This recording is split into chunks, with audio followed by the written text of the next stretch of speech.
जब माता गौरी को जनेऊ अर्पित किया जा सकता है और महिला या बालिका जनेऊ धारण भी कर सकती है, तो आज के पुरुष प्रधान समाज में वो अपने पूर्वजों और पुरखों का तर्पण पिंडदान भी कर सकती है, क्योंकि नारी किसी भी रूप में पुरुष से पीछे नहीं है।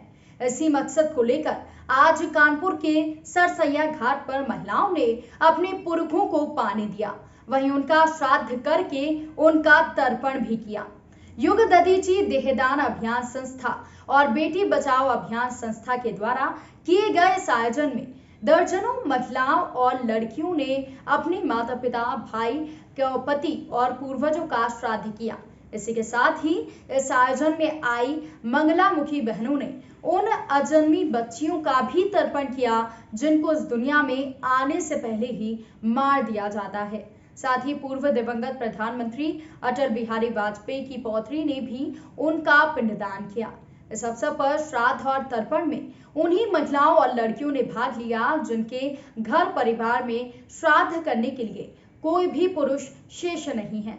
इन महिलाओं और लड़कियों ने पूरे वैदिक रीति रिवाज और हिंदू कर्मकांड विधान के मुताबिक अपने पूर्वजों और परिवारजनों को पिंड अर्पित किए। साथ ही स्नान आदि देकर उनकी आत्माओं को शांति और मुक्ति के लिए ईश्वर से प्रार्थना की। बाद में श्राद्ध करके उन्होंने उनका प्रिय भोग भी अर्पित किया।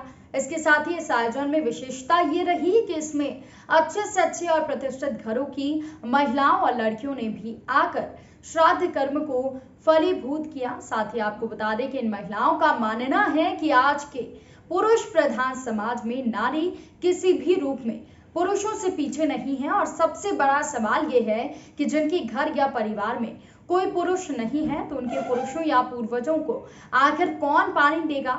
इसलिए ऐसी महिलाओं को आगे आकर अपने पूर्वजों और परिवारजनों का अपने हाथों से श्राद्ध और तर्पण करना चाहिए। युग दधीची के आयोजकों का कहना है कि नारी और बेटी की महत्वता बताने के लिए संस्था हमेशा ऐसे कार्यक्रम करती है और आगे भी करती रहेगी। करने की प्रेरणा किस तरीके से मिली और कब से ये कार्य कर रही है? इस कार्य को करने की प्रेरणा मेरी पत्नी ने मुझको प्रदान की थी, माधवी सेंगर ने। उसने ये कहा था कि अजन्मी बेटियों के लिए मंगलामुखी बहनें भी तर्पण यदि करेंगी तो वे समाज की मुख्य धारा से जुड़ेंगी।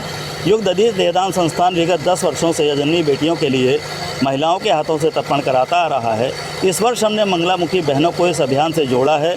समाज का ये वो वर्ग है जो हमारे मंगल कार्यों में उपस्थित तो रहता है, उपयोगी तो है, लेकिन ये उपेक्षित है। हम इसे अपने मंगल कार्यों में ससम्मान आमंत्रित करने से कतराते हैं। समाज के इस वर्ग को उसका सम्मान दिलाने के लिए और उसे मुख्य धारा से जोड़ने के लिए, उसके अधिकारों को से वापस करने के लिए आज हमने मंगलामुखी वर्ग को भी अजन्मी बेटियों के तर्पण के लिए आमंत्रित किया है। हम सब दोषी हैं इस काम के लिए जिन बेटियों को गर्भ में हत्या कर दी गई है। अगर हम आवाज़ नहीं उठाते हैं तो निश्चित रूप से हम भी पाप के भागी हैं। महाकवि दिनकर जी ने कहा था, समर शेष है नहीं पाप का भागी केवल व्याध, जो तटस्थ हैं समय लिखेगा उनका भी अपराध। अगर हम अपराध के खिलाफ आवाज़ नहीं उठाते हैं तो हम भी उतना ही दोषी हैं।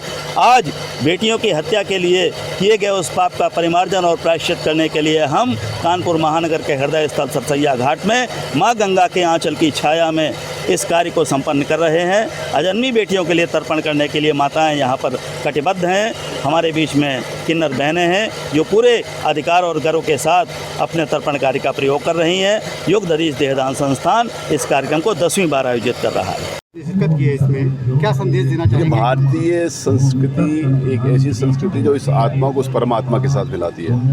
हमारे सांस्कृतिक आधार, हमारी परंपराएं, हमारा धर्म इन सब बातों को सिखाता है। जहाँ पर एक कन्या को देवी के स्वरूप में देखा जाता है। कालांतर में कुछ विकृतियाँ समाज के अंतर्गत आई कि जिसमें बेटी और बेटे में भेद देखना शुरू किया गया। तो उस प्रकार के एक जागरूक अभियान सरकार के द्वारा और समाज के द्वारा भी चलाया जाता है। बेटियाँ समतर्पण नहीं कर सकती, बेटियाँ अपने पूर्वजों के प्रति सम्मान नहीं व्यक्त कर सकती, ये एक गलत परंपरा थी, गलत सोच थी। आज हमारी बहनों और माताओं, बहनों और बेटियों के द्वारा ही उन अजन्मी बेटियों के प्रति जो तर्पण का कार्यक्रम यहाँ पर माननीय मनोज सेंगर जी ने रखा है, उसकी जितनी भी प्रशंसा की जाए वो कम है। व्यक्ति को अपने मूल स्वरूप से कभी भी नहीं हटना चाहिए। भारतीय संस्कृति का जो मूल स्वरूप है वो समर्पण का है, वो तर्पण का है। उस समर्पण के भाव से इस तर्पण कार्यक्रम में उपस्थित हमारी माताएं, बहनें और बेटियां जो इस कार्यक्रम में उपस्थित हैं, और आयोजकों को विशेष रूप से मैं साधुवाद देता हूं, बहुत बहुत उनके प्रति आभार व्यक्त करता हूं कि अपनी संस्कृति को अक्षुण्ण रखने के लिए वो इस महाअभियान को चलाएं। मैं श्रीमती नंदिता मिश्रा कानपुर से हूँ और स्वर्गीय अटल बिहारी वाजपेयी मेरे बाबा थे और उनकी स्मृति में ही आज मैं श्री मनोज सेंगर जी भाई जी की इस धार्मिक आयोजन में उनके नाम का तर्पण करने आई हूँ और मुझे बहुत सौभाग्य मिल रहा है कि मैं इस तरीके के काम में अपने बाबा की आत्मा को शांति के लिए